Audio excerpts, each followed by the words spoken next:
lindões, Croiser aqui, e no vídeo de hoje vou falar sobre O Problema dos Três Corpos. A série estreou na Netflix nessa quinta-feira, dia 21, e olha, é uma série que traz inúmeras discussões sobre a humanidade, questões científicas também. É um sci-fi mistério, e nesse vídeo aqui, pra falar a fundo, né, o que eu achei, minhas interpretações, com o que eu assisti nesses 8 primeiros episódios, esse vídeo vão ter spoilers. Até porque eu tenho certeza que você vai terminar de assistir e querer discutir sobre essa série, porque tem inúmeros detalhes aí. E eu vou trazer outros vídeos aqui de discussão, então pra não perder nenhum conteúdo do canal, se inscreve e clica no sininho pra receber notificação, pra quando tiver um vídeo novo, que eu sempre trago as novidades dos filmes e das séries aqui pra vocês o quanto antes vocês sabem. Bom, gente, aqui, né, em O Problema dos Três Corpos, a gente acompanha inicialmente uma timeline que vem aí em 1960, quando a doutora Ye, ela convida seres alienígenas a virem pra Terra, devido às questões que ela passou ali na China, e como ela mesma externaliza em certo momento da série, né, ela achava que o mundo precisava de mudança, mas toda essa questão ela vem à tona em 2024, quando cientistas estão morrendo de forma misteriosa, a partir de uma contagem que eles viam, e antes disso eles fechavam seus projetos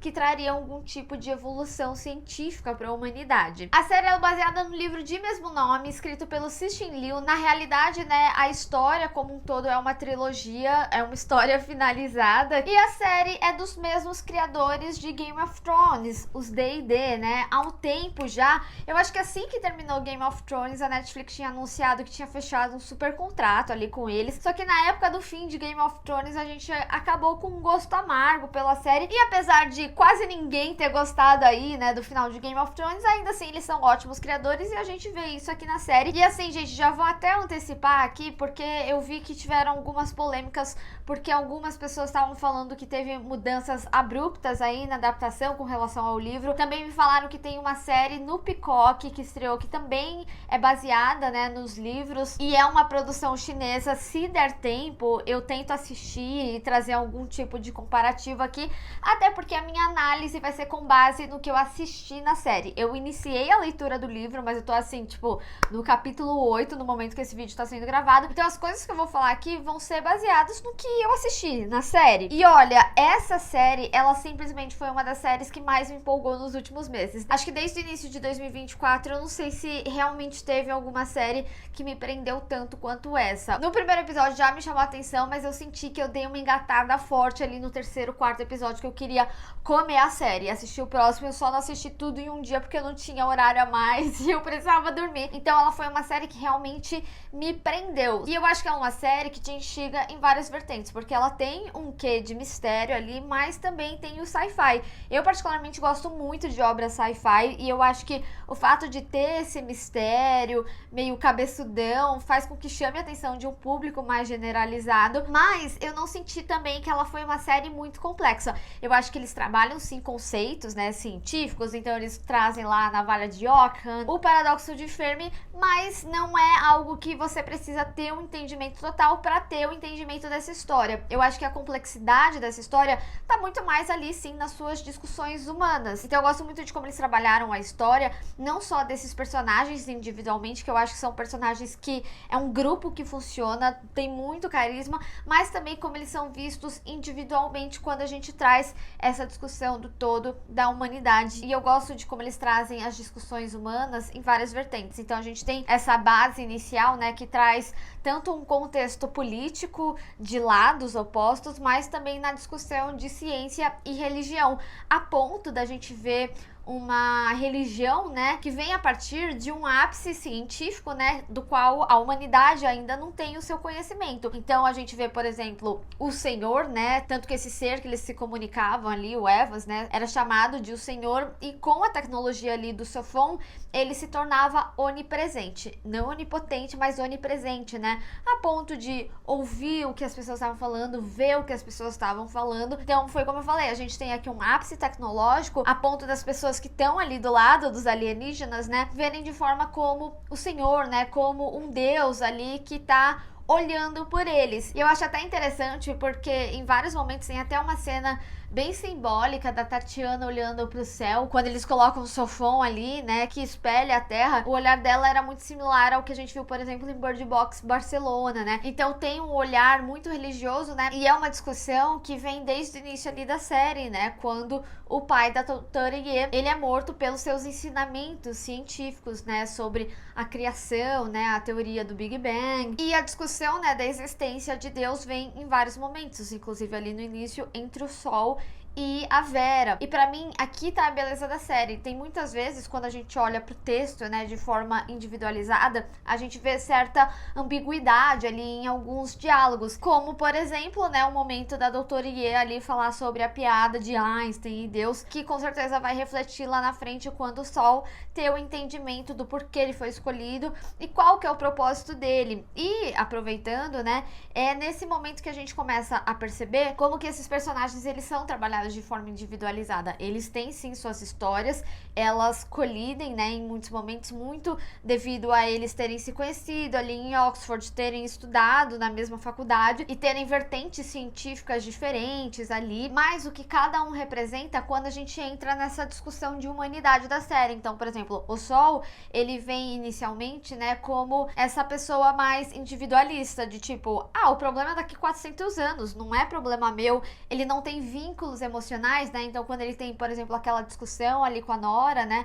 Ela fala, tá, não é só você no mundo, né? Eu quero ter filhos, eu quero pensar, assim, no futuro que eu vou deixar pra eles. E isso também é importante, principalmente quando a gente fala sobre a discussão ambiental que a série acaba trazendo. Essa parte ambiental, ela vem muito nessa discussão de como eles são insetos, mas não só, também naquele livro Primavera Silenciosa. Esse livro eu fui pesquisar mais sobre, ele tem um contexto ambiental muito forte, a ponto de ter mudado leis ambientais, tanto na Suíça quanto nos Estados Unidos, em que basicamente, né, era um livro que falava se a humanidade continuasse da forma que estava, ela iria se exterminar. E tudo no que a gente vê aqui no experimento, né, é sobre a sobrevivência dessa humanidade. Até mesmo ali no jogo, né, dos alienígenas, também é um jogo que fala sobre a sobrevivência humana em determinadas catástrofes. Eu, inclusive, já adianto aqui, eu realmente acho que os cientistas são alguma espécie de robô, algo que talvez pode ser da nossa própria criação. Eu acho que cabe falar um pouco em um vídeo mais teórico, né, mas tudo da representação deles é muito robótico, né? O sofão mesmo é um computador, a forma de falar é um computador. Mas independente disso, o que eu quero dizer é que a série, ela traz uma discussão de sobrevivência. Como esses humanos vão sobreviver a esses supostos alienígenas aí que estão chegando e que tem muito mais tecnologia. A série mesmo, por diversas vezes, traz muitas discussões de como uma espécie maior se acha no direito de terminar com espécies menores. A gente vê muito isso ali no Evans, né? E o Evans e a doutora Ye, eles, apesar de ter suas motivações que são bem plausíveis, ainda assim tem um grau de certa individualidade, assim como o Sol, né? Quanto o Sol, ele não quer ali se preocupar, né, com o futuro, porque não é problema dele. Já pro Will, né, pra ele é mais reconfortante ter um problema ali pra frente, porque ele não tá vendo o problema dele agora. As pessoas estão discutindo sobre a inexistência da humanidade, enquanto o Will, ele tá vivendo aqui a sua morte, que vem muito próxima, no seu câncer que já teve a metástase. E é até interessante porque o Will, ele foi um personagem que demorou a me cativar. Eu fiquei questionando quando eu tava vendo essas narrativas de como os personagens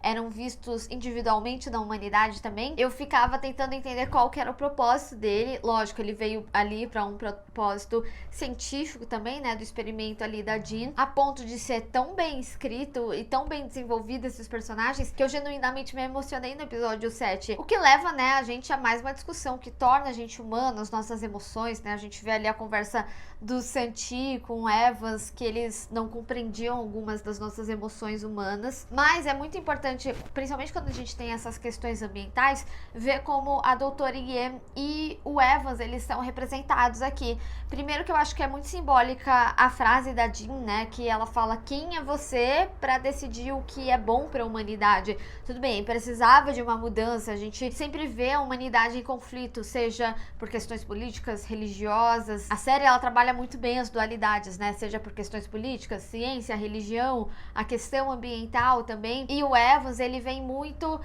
Eu diria até que um pouco da hipocrisia, porque a gente vê ele inicialmente cuidando ali das subespécies das andorinhas, né? Então eles colocam tipo uma lupa, que é quando ele inclusive fala que uma espécie maior se acha no direito de acabar com outras espécies, mas ao mesmo tempo, né, ele é ali dono de petróleo super poluente, e ele até chega a falar em determinado momento, né, para você ter poder, você precisa ter um pouquinho de poder, se inserir, né, nesse meio ali dos poderosos. É algo muito equivalente quando a gente coloca, né, em pauta algumas discussões de o que a gente pode fazer para melhorar o mundo, e se discute muito de forma individual, quando na realidade a problemática ela é muito maior. Será que o Evans conseguiria salvar a humanidade ou reflorestar aquela floresta ali da China a passos mais largos do que a destruição? O que cabe à nossa discussão, né, de quando, por exemplo, a gente estudava na escola sobre aquecimento global, as pessoas falaram, nunca vai chegar o aquecimento global, e agora se fala em ebulição global, né? E aí, voltando, né, de novo ao livro Primavera Silenciosa,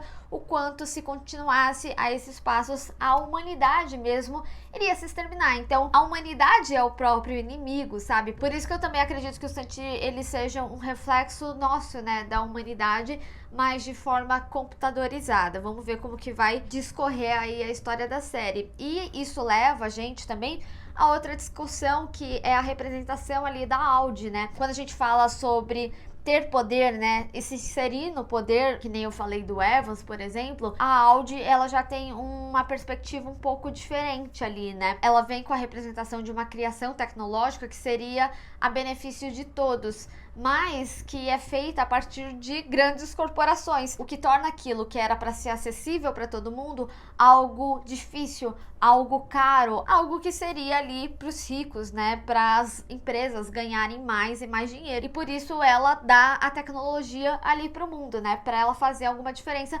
principalmente quando ela entra em conflito do que virou a tecnologia dela, né, inicialmente para ajudar, a ponto de se tornar uma arma de guerra. Inclusive a gente vê ela até conversando ali com a Jean, né, falando que a tecnologia dela se tornou um auxílio de guerra. Então, quando a gente tem aquela cena que eu achei extremamente impactante, né, do navio, a gente vê a nanofibra não sendo utilizada para as pessoas, mas para matar pessoas opostas ali às suas ideias. Algo bem similar também ao que a gente vê no início ali na China. E como ela mesma traz, né, até a tecnologia se tornar o que foi Hiroshima. Então eu gosto muito de como a série ela trabalha esses personagens, o que cada um deles representam quanto a essa discussão de humanidade e o que abraça isso tudo. E quando a gente olha pro geral da série, né, a gente vê a humanidade resistindo. O final ele traz essa representação simbólica, né, de que a humanidade ela não desiste. E para mim os experimentos do Santi ali, né, o jogo também é uma forma de representação o quanto a humanidade foi se modificando,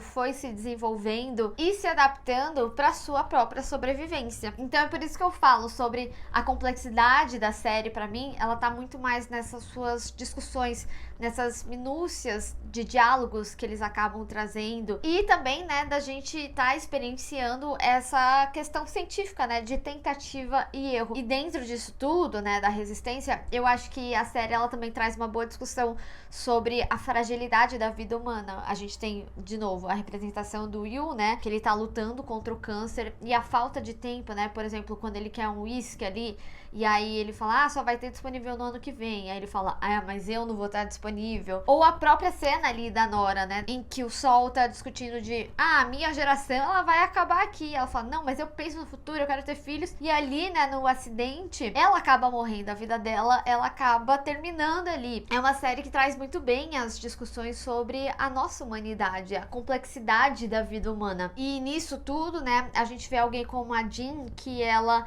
quer trazer mudanças. A Jean e o Wade, pra mim, são representação de líderes, né? Mas o Wade, ele vem de uma forma muito mais objetiva. Ele mesmo quer fazer parte ali do experimento, né, de dormir pra durar esses 400 anos e sempre ter alguém pra acompanhar, né, essa chegada aí do Santi. E a Jean ali, que traz o seu lado científico e o avanço científico, mas também trazendo essas questões humanas. Então, tem um cuidado ali de colocar a pimenta, porque era o que o Will gostava. Além de, lógico, uma excelente produção. Eu falei muito sobre o texto, né? A história, ela é muito boa. A dualidade em alguns diálogos são extremamente importantes. Eu acho que dá pra analisar individualmente tantos aspectos dessa série. É uma série que trabalha muito bem seus impactos. Eu acho que ali, a partir do episódio 5, ela muda um pouquinho o ritmo dela, porque a gente tá muito mais envolto nos mistérios e conforme a gente vai acompanhando, né, a gente vê mais a relação dos avanços, né, de como que eles vão fazer pra resolver esse problema e não mais tanto sobre o mistério, por que que essas mortes estão acontecendo, né, ela muda um pouquinho ali na meiuca, mas ainda assim eu acho que ela é uma série que te prende. Ela não tá finalizada, né? Ela finaliza ali como a gente vai resistir, então vamos lá. Acredito que muito em breve a gente tem aí uma confirmação de segunda temporada. Espero que a série seja um sucesso. Eu acho que vai. Eu acho que ela vai, principalmente por essa questão que eu falei sobre a complexidade das discussões, que eu acho que a gente poderia ficar aqui horas falando. E lógico, né? Como eu falei, vão ter outros vídeos aqui pra gente discutir minuciosamente sobre as simbologias, teorias aí do que eu acredito que possa acontecer, inclusive sobre esse final, né? Mas eu quero saber de vocês, o que vocês acharam da série, qual que foi a sua interpretação e se vocês tiveram dúvidas, isso também me ajuda a trazer algumas questões para levantar aqui nos próximos vídeos que vem. Enfim, vamos discutir. Bem, pessoal, espero que vocês tenham gostado desse vídeo, não esquece de deixar o seu gostei e compartilhar nas redes sociais, inclusive me segue lá, se inscreve no canal e clica no sininho para receber notificação para quando tiver um vídeo novo. Te vejo no próximo. Tchau!